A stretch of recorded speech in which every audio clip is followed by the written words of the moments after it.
찬양을 주 앞에 드리고 또 함께 찬양하게 되어서 감사합니다.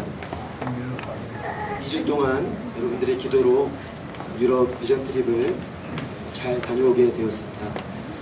거기 있으면서 여러분들과 함께 드리는 예배, 또 우리 찬양대가 드리는 찬양이 많이 그리웠는데 예배 드리면서 새로운 마음의 감격이 들어옵니다.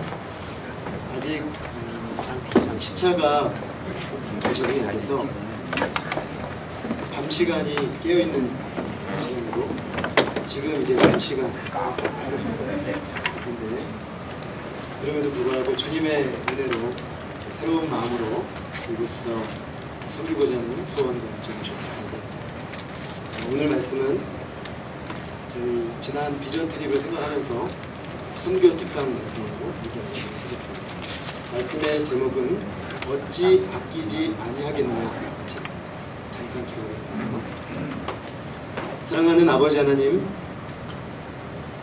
무더운 여름 더위도 이제 한풀 꺾이고 선선한 바람이 아침 저녁으로 불어오는 계절의 변화를 몸소 실감하고 있는데 우리의 일들은 매일 똑같아 보이지만 하나님의 일하심은 보이지 않지만 신실하게 진행되고 있음을 깨닫고 하나님의 성실하심과 또 신실하심 앞에 다시금 마음의 감사와 또 찬양으로 주님 앞에 나오게 됩니다.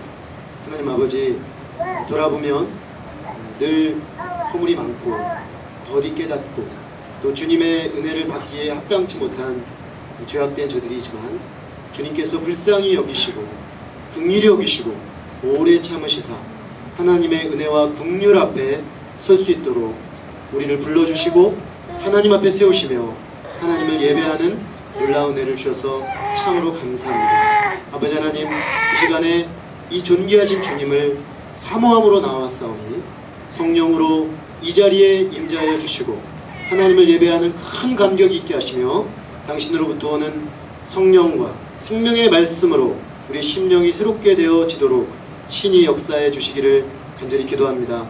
부족한 자가 귀한 말씀을 섬기고자 할 때 성령으로 붙잡아 주시고 당신의 말씀만이 밝히 드러나게 주옵시기를 간절히 기도합니다.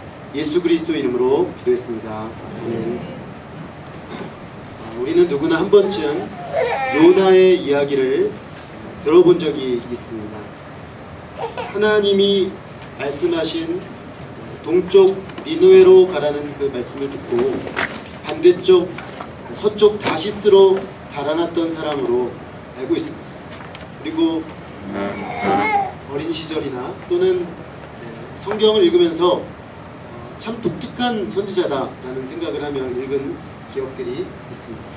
하나님의 말씀에 귀를 기울여서 그 말씀을 듣고 자기도 순종하고 하나님의 백성에게 그 말씀을 전해야 될 선지자가 오히려 귀를 막고 하나님의 말씀을 전하는 쪽이 아니라 반대 방향으로 점점 도망가다가 점점 깊은 곳으로 내려가 마지막에는 물고기 뱃속으로 떨어졌던 사람, 그리고 그 속에서 회개하고 3일 만에 다시 하나님의 부르심의 현장으로 가서 하나님의 말씀을 전했던 선지자. 예수님께서 자신의 십자가 부활을 말씀하시면서 요나의 표적이라는 말씀을 하심으로써 요나라는 인물이 역사적 실존 인물이었음을 확인하게 해주는 그런 선지자로 우리는 알고 있습니다. 근데 사실 우리가 이 정도 알고 있는 요나의 이야기는 강력한 선교의 메시지를 담고 있는 선지서입니다. 우리는 오늘 요나서의 결론부를 통해서 잃어버린 영혼들을 향한 하나님의 안타까운 마음을 듣고 읽을 수 있기를 소망합니다. 그리하여 우리도 새롭게 주님의 마음에 동참하는 삶 살 수 있기를 간절히 기도합니다. 오늘 1절을 보면은 요나가 매우 싫어하고 성내며 라는 구절로 시작되고 있습니다. 요나는 지금 매우 크게 화가 나 있습니다. 이 표현이 굉장히 강한 표현들로 히브리어 단어들이 선택되어져 있습니다. 요나는 너무너무 화가 나서 견디지를 못하고 있는 그런 상황이었습니다. 무엇이 이토록 화가 나고 괴롭고 힘든 것일까요?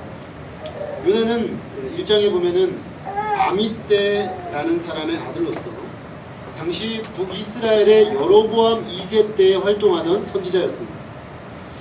그가 선지자였다는 것은 하나님의 말씀을 연구하고 또한 그 말씀을 가르치는 말씀의 종이었다는 것을 의미합니다.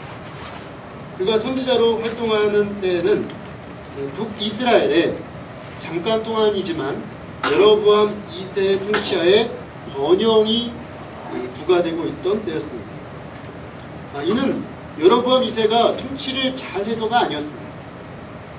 그가 통치를 너무 잘해서 이스라엘이 번영했다라기보다는 당시 국제 정세상 북이스라엘이 일시적으로 번영을 얻게 된 상황이었습니다. 사실 북이스라엘의 북쪽에는 다메섹이라는 나라가 있었는데 이 나라는 늘 북이스라엘을 침략하고 괴롭히는 아주 힘들게 하는 나라였습니다. 만약에 이 나라가 강성하게 되면 북이스라엘이 힘을 쓰지 못했을 텐데 다메섹이 힘이 약화되어 있었습니다. 왜냐하면 다메섹 북쪽에 있는 아수르라는 신흥 강대국이 일어나서 다메섹을 눌러놨기 때문에 다메섹이 힘을 쓰지 못해서 그 사이에 북이스라엘이 힘을 얻을 수가 있었습니다. 아수르가 사실 다메섹을 누르고 그 다음에 공격하려고 한 나라는 북이스라엘이었지만 아수르 북쪽에 또 다른 나라가 밀고 내려오려고 했기 때문에 북이스라엘까지 칠 여유가 없었습니다. 그 틈에 여로보암 2세는 북이스라엘의 그 내치를 강화하면서 경제적으로나 정치적으로 안정을 누리고 풍요를 누릴 수가 있었습니다. 이런 상황 속에서 이스라엘 백성은 선지자의 메시지에 잘 반응하지 않았습니다. 우리가 그렇지 않으면 좋겠는데 이게 뭐가 잘 되고 있으면 또 잘 안 듣게 되죠. 왜냐하면 그 자체의 마음을 빼앗기기 쉬운 것이 우리 연약합니다. 구약의 이스라엘 백성들이 그랬습니다. 그들은 어려울 때는 하나님을 찾았지만 물론 아주 안 좋을 때는 어려워도 안 찾았지만 대체적으로는 잘 될 때 하나님을 놓치는 경향이 좀 있었어요. 이때도 마찬가지였습니다. 그런데 구약의 이스라엘 백성이 늘 이런 경향이 있었기 때문에 이스라엘 백성이 그런 것은 좀 이해가 되는데 우리를 당황하게 만드는 것은 요나의 반응입니다. 요나, 선지자 요나도 이스라엘 백성하고 별로 다르지가 않았다는 것입니다. 그도 하나님의 말씀에 적극적으로 순종하지 않았습니다. 하나님께서 요나에게 저 큰 성읍 니느웨로 가서 그것을 향하여 외치라. 그 악독이 내 앞에 상달되었음이니라 라는 말씀을 하셨습니다. 니느웨는 당시 강대국 아수르의 수도입니다. 오늘날 우리는 모술이라는 곳으로 알고 있습니다.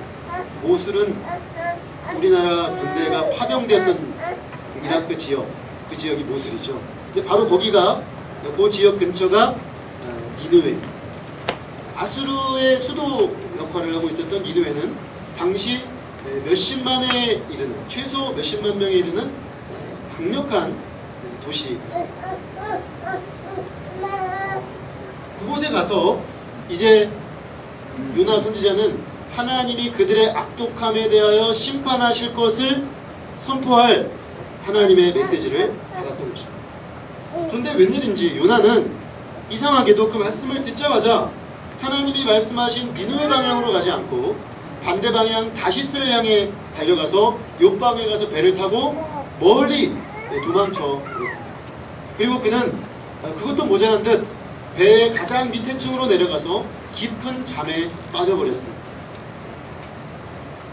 자신이 이 잠을 자고 있는 사이에 이 배가 큰 풍랑을 만나서 사람들이 막 두려워 떨고 있는 상황에서 요나를 깨웠습니다. 요나는 알았습니다. 나 때문에 하나님이 풍랑을 보내시는구나. 근데 그렇게 되면, 그쯤 되면 나 때문에 하나님 이렇게까지 하시니 내가 회개해야겠다, 이렇게 가야 될 것 같은데 선지자 요나는 자포자기하는 심정으로 나를 바다에 던져라. 그러면 하나님의 진노가 잠잠하게 될 것이다 라는 태도를 보입니다. 전혀 선지자 같지 않은 선지자, 그가 바로 요나였습니다. 그런데 하나님께서는 이런 요나를 그 물속이 큰 물고기를 예비하셔서 구원하시고 그 물고기 뱃속에서 만나주셨습니다. 그곳에서 부르짖는 요나의 기도를 들으시고 그를 다시 살리셨습니다.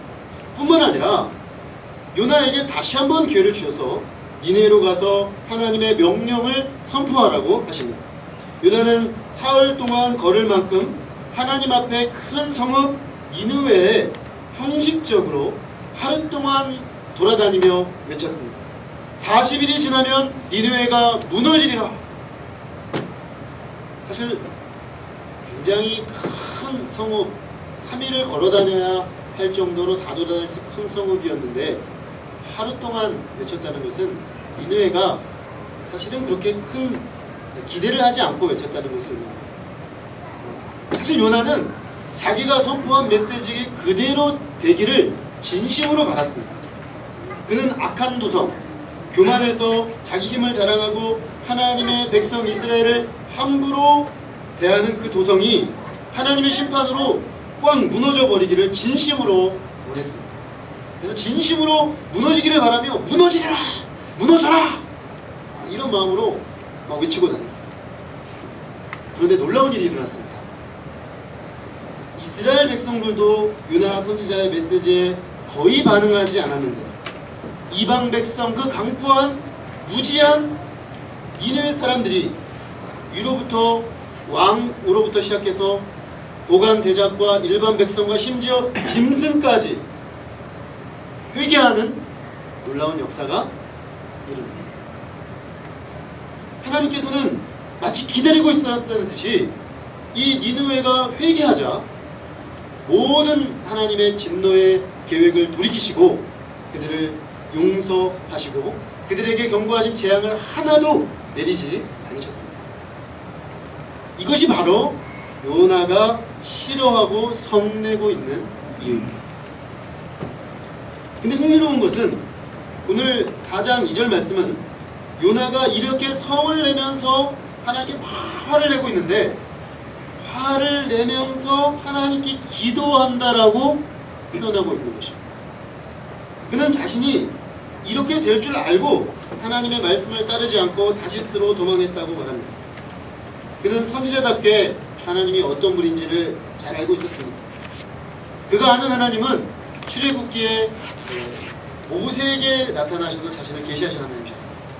이스라엘이 금송아지를 숭배하고 하나님 앞에 큰 진노를 촉발한 이후에 이 모세의 중보의 기도 가운데 나타나셔서 노하기를 더디하시고 인자가 풍성하시고 긍휼을 베푸시고 그 진노 중에라도 돌이켜 그들에게 용서를 베푸시는 하나님이심을 들으신 적이 있었습니다. 요나 선지자는 정확히 그 출애굽기 말씀을 붙잡고 기억하고 있었습니다. 선지에 나왔습니다. 그는 성경을 정확히 알고 있었고 성경의 기초에서 하나님이 어떤 분인지를 잘 알고 있었습니다. 그러나 아이러니하게도 요나는 하나님이 바로 그런 분이기 때문에 그는 니느웨로 가서 메시지를 전하기가 싫었습니다. 자신이 니느웨의 심판의 메시지를 전한다고 해도 그들이 그 말씀을 듣고 회개하면 하나님은 그들에게 심판이 아니라 용서와 긍휼을 베푸실 것이 뻔했기 때문입니다. 선지자 요나는 참으로 역설적이게도 자신이 메시지를 잘 전하면 전할수록 하나님의 심판의 말씀은 선포되지 않게 되고 심판받아야 될 니느웨는 그들에게 합당한 심판이 아닌 용서와 긍휼을 얻게 되는 것이 싫었습니다. 사실 이게 모든 선지자들의 사명의 역설입니다. 선지자들은 참 애매한 것이 뭐냐면 그들이 선포한 메시지를 백성들이 들으면 그 메시지가 성취되지 않습니다. 그런데 그들이 그 메시지를 듣지 않으면 자기가 선포한 메시지는 성취됩니다. 지금 이 상황도 그랬습니다. 니느웨에 가서 무너지리라 이렇게 메시지를 선포했는데 만약에 니느웨 백성들이 그 말씀을 들으면 하나님은 그들을 불쌍히 여기시고 그들에서 그들을 심판하지 않는 것입니다. 결국 니느웨는 자신의 메시지가 하나님의 성품에 의해서 이루어지지 않을 것이 너무나 싫었습니다. 말씀을 전하는 사람인데 자신의 말씀이 결국은 선포되지 않고 인정되지 않고 드러나지 않는 것이 그는 견딜 수가 없었던 것입니다. 한마디로 자신의 선지자직의 역설이 너무나 싫었습니다. 그것이 얼마나 싫었든지 그는 하나님, 저 살고 싶지가 않습니다. 제 생명을 거둬가 주십시오. 이렇게까지 말합니다. 그는 자신이 하나님께 순종하면 순종할수록 더욱 자기로서는 못마땅한 결과가 나오는 상황, 그것 때문에 죽고 싶었습니다. 순종하면 뭔가 말씀대로 쫙 이루어지고 순종하면 뭔가 하나님의 뜻이 쫙 드러나고 그랬으면 좋겠는데 순종을 하면 할수록 자기의 메시지, 자기의 사명은 어떻게 보면 이루어지지 않는 것처럼 보였던 것입니다. 우리는 이런 요나를 향해서 그래도 선지자인데 선지자가 어떻게 이렇게 마음에 죽을 수 있는가 말하기 쉽습니다. 그러나 가만히 생각해보면 우리는 이 요나의 심정이 될 때가 참 많습니다. 제가 이번에 그 유럽 다녀와서 말씀 준비하는 과정에서 기사를 보고 있는데 한 가지 좀 마음이 불편한 기사를 봤습니다. 그거는 최근에 일본에 2차 세계대전 때 자살 폭격에 쓰였던 일명 가미가제 그 비행기가 불티나게 그 모형이 팔린답니다. 애들이 그 가미가제 비행기를 장난감을 사가지고 부모님들이 애들에게 선물해주고 20, 30대 청년들이 그 가미가제 그 모형이 있는 그 신사 참배하는 그 장소에 가서 사진을 찍고 정말 우리가 일찍이 이런 멋진 그 성능 좋은 비행기를 만들었다고 막 인터뷰를 하고 그런 장면이 나오는 것을 보았습니다. 이번에 유럽에 수양회를 했는데 일본 선교사님이 오셨습니다. 그 선교사님 말씀하시기를 지금 일본은 우리가 생각하는 것보다 훨씬 더 우경화가 심각하게 이루어져서 최근에 심지어 총리가 전쟁도 할 수 있다 이런 말까지 공적으로 이거를 속으로 생각할 수는 있지만 공적으로 말하는 것은 굉장히 심각한 문제인데 총리가 그런 말까지 하고 있는 상황입니다. 이렇게 자신들의 잘못에 대해서 끝까지 반성하지 않고 오히려 이제는 전쟁 가능성까지 말하는 사람들을 볼 때 이 사람들 아직도 정신을 못 차렸구나. 한번 심판을 크게 한번 받아야 되지 않나? 이런 생각이 듭니다. 그 일본 선교사님도 일본을 위해서 기도해달라고 간절하게 거기 전 세계에서 모인 분들에게 부탁을 하고 있습니다. 그렇지 않습니까? 이런 사람들이 뭔가 한때 좀 하나님 심판을 받고 좀 한때 크게 하나님의 그 뭔가 펀치를 맞아야 제대로 돌이키지 않을까. 우리는 요나의 태도가 정확히 그런 태도입니다. 어떻게 보면 요나의 반응은 지극히 당연한 거예요. 강대국의 힘을 바탕으로 철저하게 자신들의 이익을 따라 우리를 대하는 중국이나 미국을 볼 때 하나님께서 그들도 한번 합당하게 다루어 주셨으면 하는 마음이 듭니다. 믿음으로 사는 우리를 이해하지 못할 뿐만 아니라 겸손하게 복음을 증거하는데 돌봐주고 기도해주고 들어주고 사랑으로 돌봐서 결국 그리스도의 복음 앞으로 나오도록 정말 마음을 쓰는데 우리를 비웃고 조롱하는 사람들을 볼 때 사실 그들은 우리가 받은 은혜를 받지 않고 계속 저렇게 사는 게 낫겠다 라는 생각이 드는 것도 사실입니다. 하나님은 모르지만 세상적인 힘과 권세는 다 가지고 잘 나가면서 하나님을 의지하면서 사는 우리를 좀스럽고 바보 같은 사람 취급하는 사람들은 그냥 그렇게 살다가 죽었으면 싶을 때도 있습니다. 저만 그런가요? 우리가 사실은 복음을 전하고 내가 그리스도의 마음으로 돌이켜 그들이 정말 주님 앞에 나오기를 바라는 마음도 있지만 계속 그런 식으로 반응하면 아이 저 사람은 안 되겠다. 그냥 저렇게 살다 가는 수밖에 더 있겠나 이런 생각이 듭니다. 그런 점에서 보면 사실 요나는 우리가 높은 자리에서 요 선지자가 어찌 이런가? 어떻게 하나님의 사람이 저런가? 이렇게 우리가 쉽게 판단하고 이상한 선지자라고 말할 수 있겠지만 사실은 요나의 모습은 우리의 모습과 너무 닮아 있습니다. 사실은 그는 매우 인간적이고 솔직한 선지자입니다. 어떤 면에서 이런 요나에게서 우리는 위로를 받습니다. 우리만 그런 게 아닙니다. 선지자 요나도 하나님의 말씀을 받은 그 구약 백성을 향하여 하나님께 특별히 선택받은 선지자 요나도 그런 걸 보니 우리도 그럴 수 있구나. 이번에 선교지에서 20-30년간 선교사의 삶을 살았던 선교사님들의 고백을 들을 기회가 있었습니다. 20대 피 끓는 청춘, 맨주먹 붉은 피로, 정말 맨주먹 붉은 피로 20대 초중반의 나이에 선진국 선교를 하겠다고 나갔던 선교사님들이 벌써 머리가 희끗희끗한 노년의 초입에 이른 선교사님들이 계셨습니다. 그런데 우리 제3세계 또 동남아나 중국이나 인도나 이런 곳에 선교를 나가시는 분들은 그 후진국 선교에 어려움이 있죠. 열악한 환경과 기후와 먹는 문제가 아주 심각합니다. 근데 선진국은 또 다른 어려움이 있습니다. 마치 그 해당 나라 사람들이 우리 선교사님들을 어떻게 보냐면 이런 거죠. 저쪽에 동남아의 캄보디아의 어떤 형제가 한국에 선교를 하겠다고 온 거하고 똑같습니다. 그 현지인들은 그렇게 느끼는 겁니다. 아니 우리한테 무슨 선교를 하는가.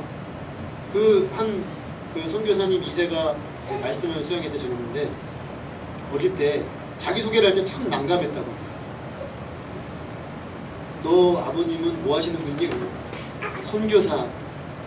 그러니까 독일에 선교를 하러 왔다고? 눈을 동그랗게 뜨고, 그것도 너는 한국 사람 아니야? 한국 사람이 왜 독일에 선교를 하러 오는 거지? 이해가 안 되는 거죠. 그래서 자기도 생각해보니까 이해가 안 돼서 설명을 할 수 없어서 곤란했었던 그런 에피소드를 이야기하는 것 같습니다. 자, 그러니 선교사의 삶을 살지만 전혀 반응하지 않는 사람들 속에서 버티면서 화가 나고 화병이 생기고 우울증이 걸리고 죽고 싶었다는 선교사님들의 솔직한 고백을 들었습니다. 프랑스의 한 선교사님에게서 그런 고백을 들었는데 주일에 그분의 메시지를 이렇게 메시지 속에서 그런 고백을 들었는데 끝부분에 독일 선교사이신 우리 루카스 본 선교사님이 축도를 하러 나오셔서 본인 고백을 하시면서 하시는 말씀이 3번 죽고 싶어서 너무 깊은 우울증 때문에 죽고 싶어서 자살 시도를 할 뻔했다. 참 충격. 제가 선교사님이 우울증이 조금 있으신 건 알았지만 그 정도까지 가셨는지는 상상도 하지 못했습니다. 어느 정도까지 그 상황이 어렵고 힘들면 그런 생각이 듭니다. 지금도 30년, 20년 선교사 가신 그분들의 그 현지의 선교의 열매는 지극히 작습니다.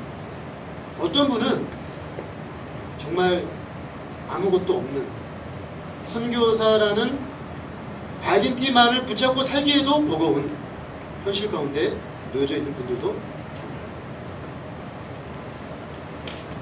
자, 이런 그 상황 속에서 우리는 이런 마음이 요나의 마음이겠구나. 어쩌면 우리들도 우리가 복음을 전하려고 하지만 듣지 않고 탁탁하게 마음을 먹고 오히려 대적하고 거절하고 하는 사람들을 보면서 요나의 심정이 될 때가 있는 것입니다. 그런데 과연 이렇게 화를 내면서 하나님께 따지는 그 요나의 모습, 이런 것들이 과연 기도라고 할 수 있는가? 라는 생각이 듭니다. 근데 오늘 2절 말씀은 요나가 자신이 이것이 기도였다고 말하고 있습니다. 그 말이 별로 아름답지 않고 그 말이 그렇게 은혜롭게 들리지 않지만 사실 그는 하나님 앞에서 자신의 절망과 아픔을 솔직하게 쏟아놓고 있습니다. 이것은 분명 기도였습니다. 그가 성숙하게 모든 것을 소화하지 못한 것은 사실이지만 자신 안에 해결되지 않는 문제들을 있는 그대로 하나님 앞에 들고 나아가 씨름하는 매우 솔직한 기도입니다. 놀라운 것은 이런 요나에 대한 하나님의 반응입니다. 네가 성내는 것이 옳으냐. 요나는 왜 이렇게 하나님 앞에 화를 내고 있는 것입니까? 그는 자신의 생각과 틀에 갇혀서 하나님의 마음이 보이지가 않았습니다. 니느웨의 사람들이 너무 믿고 싫어서 그들이 회복되고 구원받는다는 것이 너무 견딜 수가 없어서 하나님의 마음을 헤아릴 수가 없었습니다. 하나님께서는 요나가 이런 그의 생각의 틀을 깨고 나오도록 타이르십니다.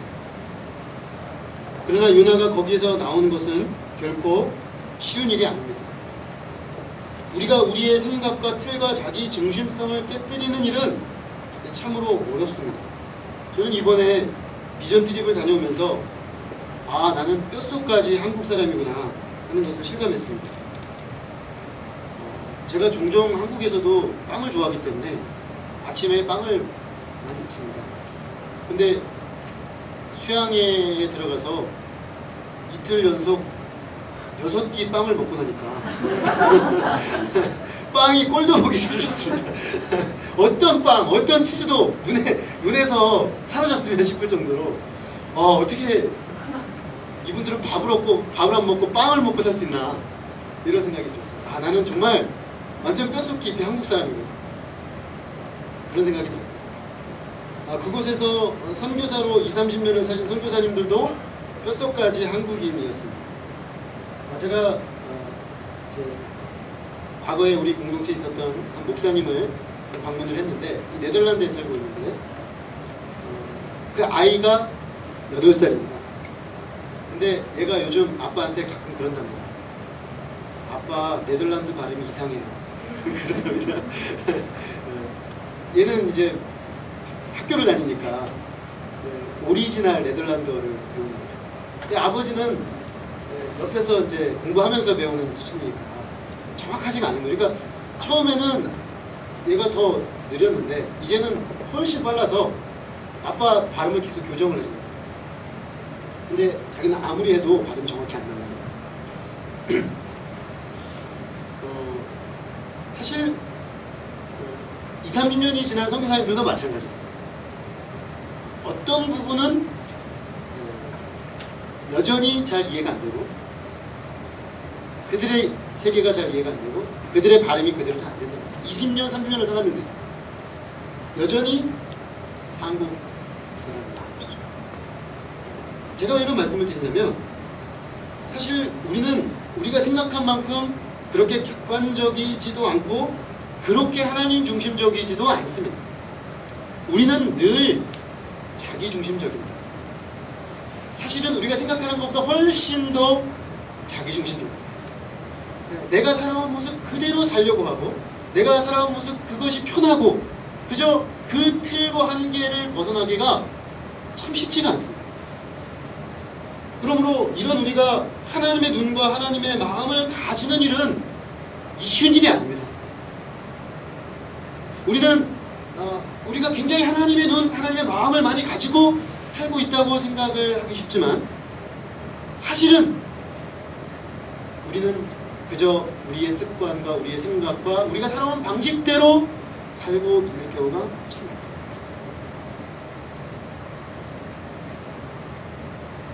그러므로 이런 우리가 하나님의 눈과 하나님의 마음으로 주님 앞에 반응한다는 게 얼마나 어려워요. 하나님은 처음부터 열방을 구원하기 위하여 아브라함을 부르셨습니다.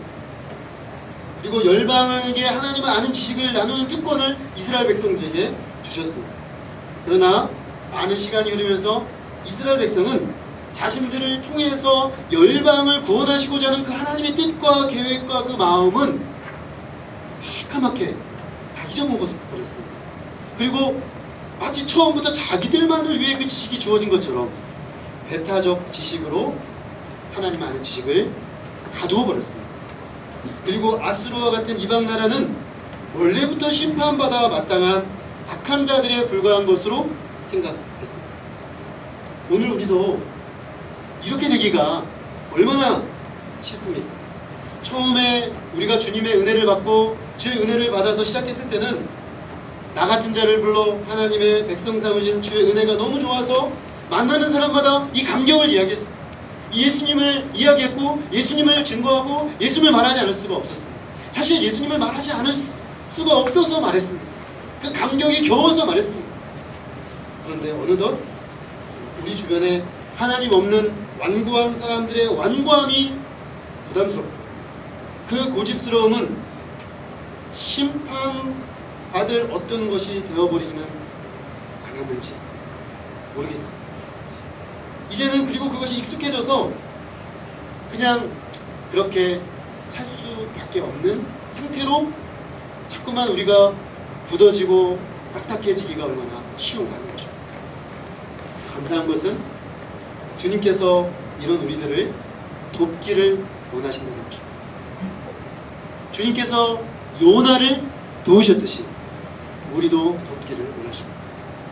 요나는 이 주님이 내가 성내는 것이 옳으냐, 어찌 보면 하나님은 그가 성내는 것이 옳지 않다고 말씀하시면서 그러나 타이르는 어조로 말씀하심에도 불구하고 그는 마음에 화를 풀지 않았습니다.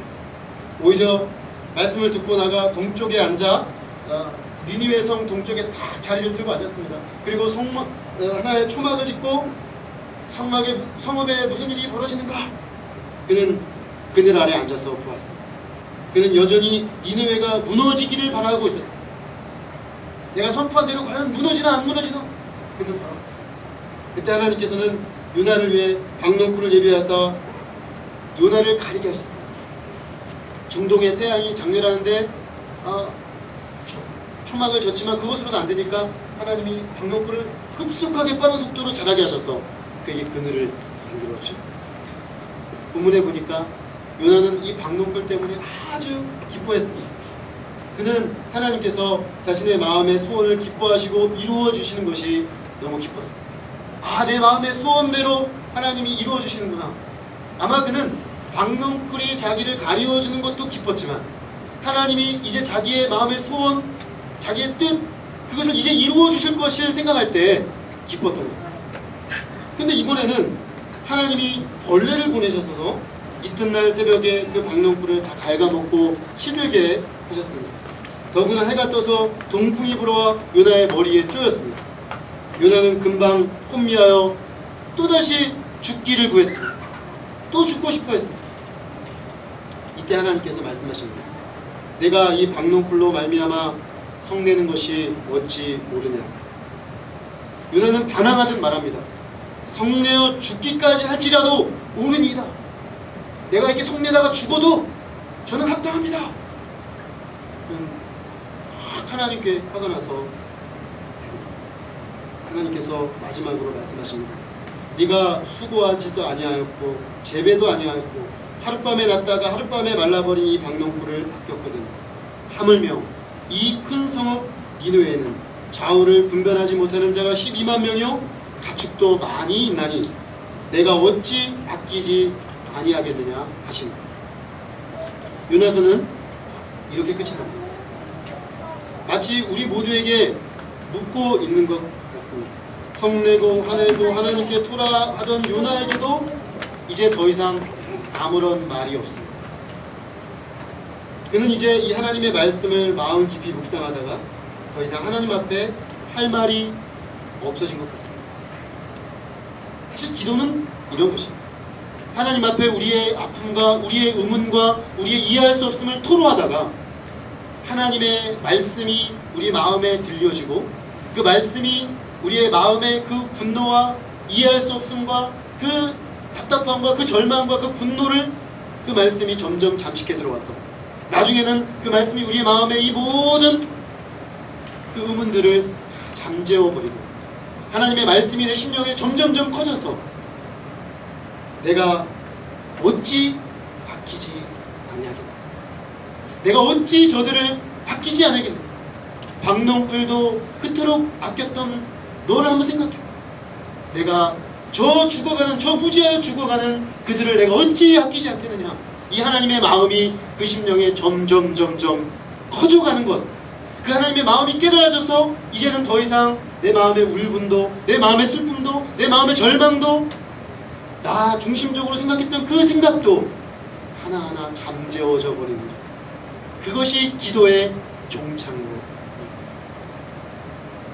이처럼 하나님께 토로하는 기도가 말씀의 묵상 속에 하나님의 마음으로 들어감으로 기뻐지는 것, 그것이 기도입니다.